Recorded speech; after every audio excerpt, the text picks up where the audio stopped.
ಬೀದರ್ ಹುಮ್ನಾಬಾದ್ ಮೈಸೂರು ಮಾರ್ಗ ಕಡೆ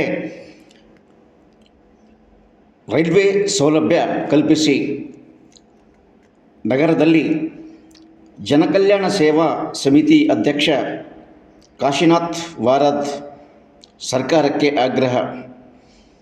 ಬೀದರ್ ಹುಮ್ನಾಬಾದ್ ಮಾರ್ಗವಾಗಿ ಮೈಸೂರಿಗೆ ನೇರ ರೈಲ್ವೆ ಸೌಲಭ್ಯ ಕಲ್ಪಿಸುವಂತೆ ಜನಕಲ್ಯಾಣ ಸೇವಾ ಸಮಿತಿಯ ಅಧ್ಯಕ್ಷ ಕಾಶಿನಾಥ್ ವಾರದ್ ಅವರು ಈ ಮೂಲಕ ಆಗ್ರಹಿಸಿದರು.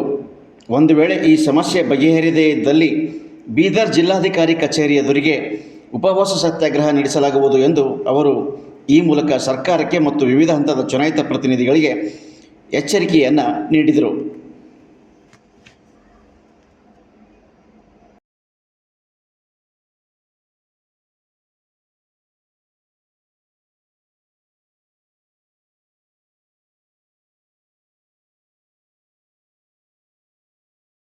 ಅಂತೇಳಿ ಡೀಸೆಲ್ ಮೇಲೆ ನಡೆವು ಅವು ತಲೆಂದು ಮಾಡ್ತಾಯಿದ್ರು. ಈಗ ಏನಾಗಿದೆ ಅಂದರೆ ನಮ್ಮಲ್ಲಿ ಸುಮಾರು 2 ವರ್ಷ ಆಯಿತು ವಿದ್ಯುತ್ ಮೇಲೆ ನಡೀತಾ ಇದೆ ಹುಮ್ನಾಬಾದ್ ಗುಲ್ಬರ್ಗ.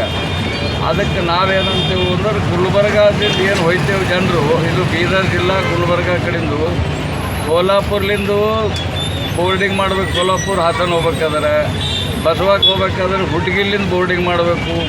ಹುಮ್ನಾಬಾದಿಂದ ಗುಲ್ಬರ್ಗಕ್ಕೆ ಮತ್ತು 80 ರೂಪಾಯಿ ಕೊಡಬೇಕು ಹೆಚ್ಚಿಗೆ ಬೋರ್ಡಿಂಗ್. 80 ರೂಪಾಯಿ, 200 ರೂಪಾಯಿ ಹೆಚ್ಚಿಗೆ ಕೊಟ್ಟು ಮತ್ತು ಇಲ್ಲದೆ ಬೋರ್ಡಿಂಗ್ ಲಿಂತ ಹೋಗಿ ತತ್ಕಾಲ ಮಾಡ್ತೇವಂದ್ರೆ ಮತ್ತು ಅದಕ್ಕೊಂದು 100 ರೂಪಾಯಿ 300 ರೂಪಾಯಿ ಹೆಚ್ಚಿಗೆ ಕೊಟ್ಟು ಹೋಗಬೇಕು. ನಮ್ಮ ಜಿಲ್ಲಾದವರು ಮೊನ್ನೆ ಸಾಗರ್ ಖಂಡ್ರವರು ಆಫೀಸ್ ಮೀಟಿಂಗ್ದಾಗ ಹೋಗಿದ್ದೇವೆ, ಲೆಟ್ರ್ ಕೊಟ್ಟಿದ್ದೆವು. ಇದಕ್ಕಿಂತ ಮೊದಲು ಮೇ 30 ಲೆಟ್ರ್ ಕೊಟ್ಟಿದ್ದೇವೆ ಸಾಗರ್ ಖಂಡ್ರಿಗೆ. 1 ಲಕ್ಷ ಓಟ್ಲಿಂದ ಗೆದ್ದಿಸಿದೆವು.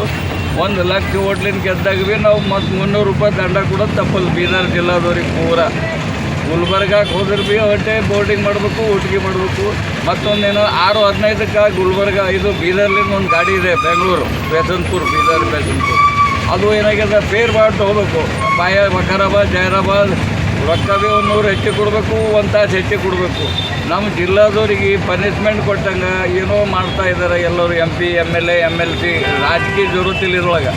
BJP ಕಾಂಗ್ರೆಸ್ಸು ದಳ ಅಂತಲ್ಲತ್ತಿಲ್ಲ, ಎಲ್ಲರೂ ಕೂಡಿ ಮೈಸೂರದ್ದು ಏನಪ್ಪ ಅಂದ್ರೆ ರಘುವೀರ್ ಒಡೆಯರಾಜರು ಬೀದರ್ ನೋಡಪ್ಲೇದ ಅಂತೇಳಿ ದೊಡ್ಡದು ಸಂಸ್ಕೃತಿ. ಬೀದರ್ ಗುರುನಾನಕು, ಮಾಣಿಕ್ ಪ್ರಭು ಎಂಬುದು, ಮತ್ತು ಬಸವ ಕಲ್ಯಾಣ, ನರಸಿಂಹ ಝರ್ನಾ ಅಂತೇಳಿ ಮೈಸೂರು MP ಬೀದರ್ ನೇರ ಬೀದರ್ ಇದು ಮೈಸೂರು ಬೀದರ್ ಅಂತ ಒಂದು ಟ್ರೈನಿಗೆ ಟ್ರೈ ಮಾಡ್ಲತ್ತಾರ. 1 ವರ್ಷ ಆಯಿತು.